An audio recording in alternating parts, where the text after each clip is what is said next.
The passage we're looking at this morning is to continue on in the series, doing things like Jesus. And this is the second to last one. And as we get to this in John chapter 9, verses 1 to 12, we discover that here's another instance where Jesus has contact with a person and he changes their life. John chapter 9, beginning at verse 1. As he went along, he saw a blind man from birth, and his disciples asked him, "Rabbi, who sinned, this man or his parents, that he was born blind?" "Neither this man nor his parents sinned," Jesus said, "but this happened so that the work of God might be displayed in his life. As long as it is day, you must do the work of him who sent me. Night is coming when no one can work. While I'm in the world, I am the light of the world." Having said this, he spat on the ground, made some mud with the saliva, and put it into the man's eyes. "Go," he said, "wash in the pool of Siloam." Now, the pool of Siloam. Siloam is another word for sent. Okay, so don't forget that part because we're going to come back to that later. Siloam means sent. So the man went and washed and came home seeing. His neighbors and those who had formerly seen him begging asked, "Isn't this the same man who used to sit and beg?" Some claimed that he was. Others said, "No, he only looks like him." But he himself insisted, "No, I'm the man." "How then did your eyes become open?" they demanded. He replied, "The man they called Jesus made some mud and put it in my eyes, and he told me to go to Siloam and wash. And so I went and I washed, and then I could see." "Where is this man?" they asked. "I don't know." Interesting, isn't it? An interesting situation. And the title I put is, "Here's Mud in Your Eye." Here's mud in your eye.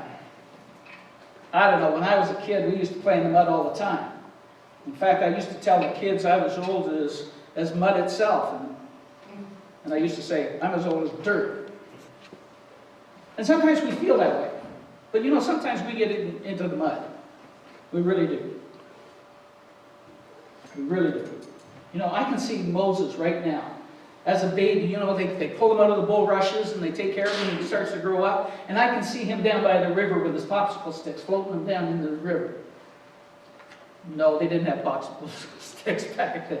But I can see all this stuff. I can see how people are in the ordinary things of life, and sometimes we get down in the dirt. We really do. But we change. You see, someone in the United States and Canada goes blind every 20 minutes. So since we've been here at the church, more than 2 people have gone blind. And so I started thinking about what it must have been like for this fellow to be blind all this time. All his life he was blind. And so I did some more research and I found out that statistics in Canada here alone. Canada alone has 1 million people who are blind or blind in some way. Can you see that? Yeah, that was a pun. You see, we can all see it. We think it's fabulous. We think it's great. You see, we can see physically, but we have to see spiritually as well. And I look at this whole event of this man. He's near the temple. Here's something that I thought about. And I thought about it this morning as I was driving here, and it wasn't planned, and I was thinking about this, and I thought, here is this, all the beggars are near the church, near the synagogue, near the temple. They're all there hoping that somebody going into the temple or coming out will give them money. Do you know where they stand today? Do you know where the beggars stand today? They stand near the beer stores and the liquor stores. They never very seldom ever stand near a church. I think that says something about us, doesn't it? While I was at Central Baptist in Oakville, we used to have 2 or 3 couples that used to come before the service begging. They would go to the back door in the parking lot, and they'd sit there, and as people walk by, they said, you know, we're out of work. Can you spare a few bucks? We know you're coming to the church and you're going to give an offering, but could you spare a few bucks? And you know me by now, right? Sure, come on in. And we invited them in. They don't do it anymore. But I want you to take a look at this. The first thing that I noticed when I read this is he didn't ask for anything. He's just sitting there begging, and he's minding his own business, and Jesus and the disciples walk up, and they walk right up to him, and they say, who sinned? Him or his parents? You know, because that's the belief at the time. That if you had something wrong with you, it's because you sinned. Anybody here with some problem? Am I the only one with my hand up? Was it because of sin? Well, you have to read Job and find out that absolutely not. It's not sin. And the disciples are having this conversation. But I can imagine the guy's down there on the floor or on the ground. He's listening to this conversation. And he knows they're talking about him. I love it when people talk about me. I just love it when people talk about me. You know why? Because they're not talking about any of you. And here he was sitting there, and he's minding his own business. He's trying to get a few denarius. I guess it's denarius at that time. I don't know. Kelvin, do you remember? That's out of my league now. Anyhow, here he is. He's hearing this, and he's going, you got to be kidding. At least that's what I would have thought. You got to be kidding. These guys, they had no compassion. The disciples had no compassion. They weren't interested in helping him out. You know? You remember who had the money purse? Oh, come on. Judas had the money purse. And he wasn't going to give him a nickel. No, we don't have pennies anymore, so you can't use that analogy anymore. He wasn't going to give him a nickel. They had no compassion on him. And Jesus says, that's not the reason. That's not the reason. And so he went over and he said, I figure he, and I can't do this without the chair, I figure he got down beside him. And this might have scared her. When Jesus spit on the ground, do you think he thought somebody was spitting on him again? Do you think somebody had spit on him before? Maybe kids, they spit on him and said, okay, who did that to you? I know. I remember when I was a kid. And then he made the mud. I can imagine that he flinched at it, figuring he was going to get spit on again. Jesus made the mud and put it on his eyes. He said, now go to where you're sent. Got it? Siloam. They had just found the pool of Siloam. They thought it was just a small little thing. It's like 300 meters long and 600 meters wide or whatever. It's really huge. They just found it in the last couple of years in Jerusalem. So he goes down there, did what he was told. He knew how to get there because he had measured out the paces before, and he knew how to walk there, and he knew how to get there, and when he got there, he washed his face. I don't know about you, but I don't like dirt on my face. And when I say here, there's mud in your eye, there's mud in your eye. Last night I was going to sleep, there was something in my eye. It was my eyelash. It took me 15 minutes to get it out. You know what that's like? He washed his face. And he went back. You know the interesting thing? His neighbors weren't even happy for him. His neighbors weren't even happy for him. They said, is that really you? Is that you? No, that can't be you. It's got to be somebody else that looks like you. Well, guess what? He said, yes, it's me. Well, how did you get to see? You've never seen. Here's something else.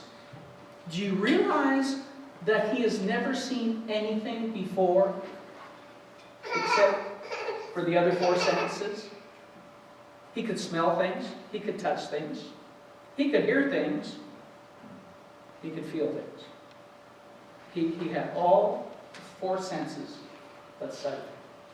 And then all of a sudden he can see again. All of a sudden he can see.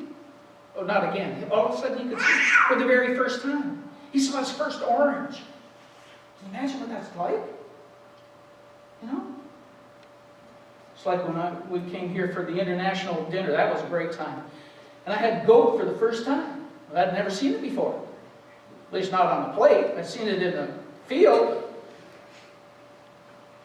He'd never seen any of this. You know the interesting thing about this whole thing? He never saw the face of Jesus. He didn't. Did you know 75% of all eye-related loss is curable?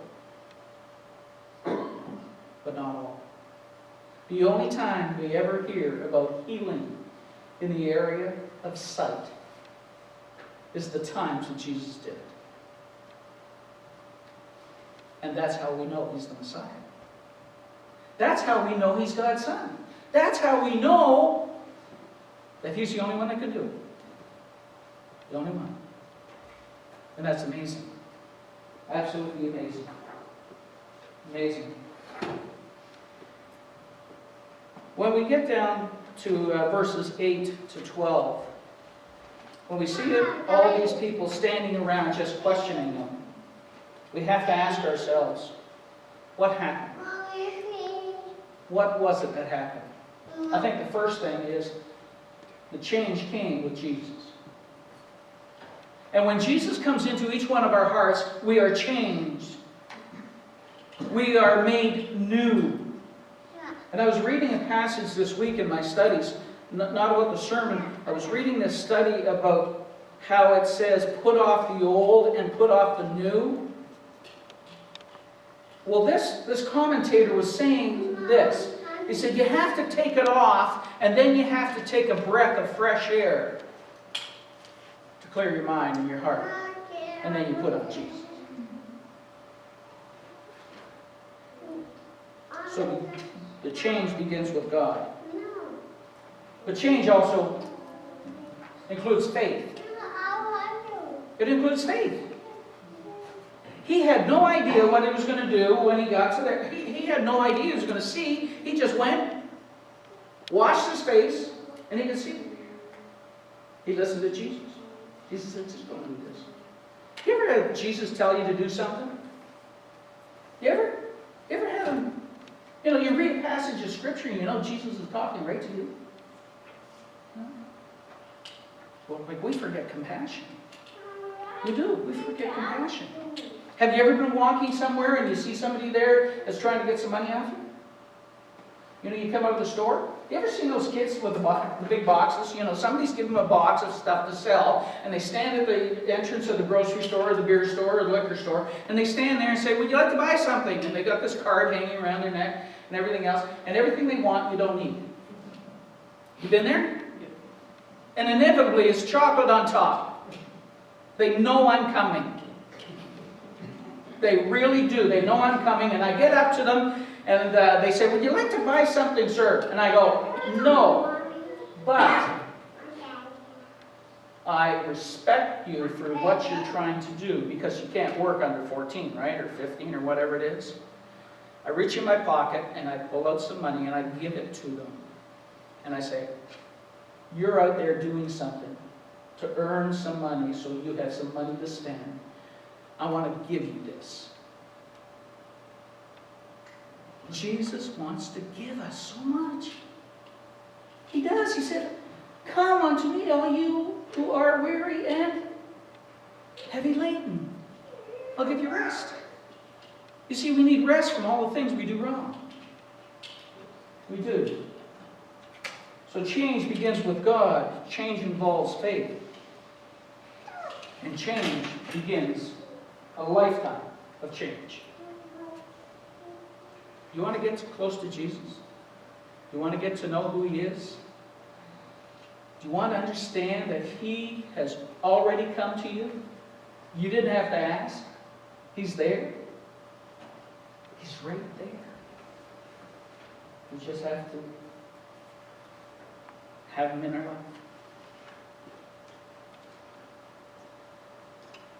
In those days, the disabled beggars had no way to make a living. We do. You see, no one knew miracles until Jesus came along. And He could see. Do you see? You see, I believe that we honestly, truly have to believe that Jesus can change your life. He can make it into something new and something wonderful and something amazing, more so than it already has been. You know, we live in an affluent society. We drive nice cars. We live in beautiful houses. We have everything that we want. We forgot what it is to need, except the one thing we need is Jesus and Him alone. Do you know Him? Have you met Him? Is He there in your heart? He wants to be there. Because He's going to change your life if you just let Him. Cover your eyes. And you wash them. And get to see. Let's pray.